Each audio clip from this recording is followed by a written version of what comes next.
রাখাল দেদা জিজ্ঞেস করলেন, আত্ম উপলব্ধি হয় কি করে?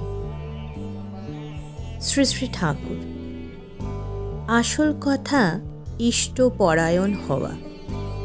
নিজের যা কিছুকে দিয়ে ইষ্টকে উপচিয়ে করে তোলা, প্রবৃত্তিগুলোকেও অমনি করে নিয়ন্ত্রিত করা, এই যত হয় ততই উপলব্ধি ফুটে ওঠে। তখন আসে ক্লেশ ও সুখ প্রিয়তা। মানুষ স্বতই শ্রদ্ধার্হ হয়ে ওঠে। তোমার ওই করাটাই টের পাইয়ে দেবে। রাখালদা, যতটুকু পারি করতে তো চেষ্টা করি, কিন্তু উপলব্ধি হয় না। শ্রী শ্রী ঠাকুর, উপলব্ধির দিকে বেশি নজর দিলে উপলব্ধি হয় না।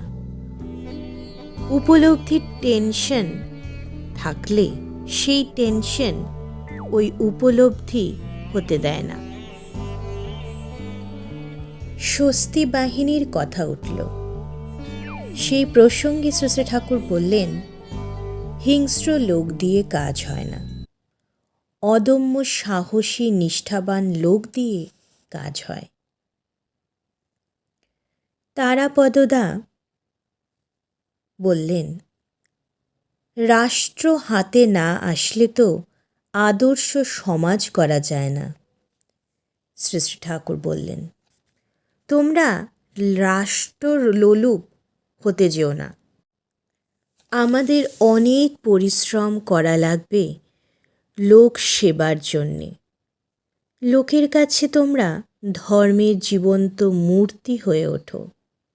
তোমাদের সত্তা সম্বর্ধনী কৃষ্টিকে মূর্ত করে তোলো। এমন দিন হয়তো আসতে পারে যেদিন হয়তো রাষ্ট্রের প্রয়োজন হবে না, আবার সত্যযুগ নেমে আসবে। সত্য মানে সত্তা। যত ইজম থাকুক, সত্তা বাদে এর চাইতে বড় ইজম বা বাদ নেই।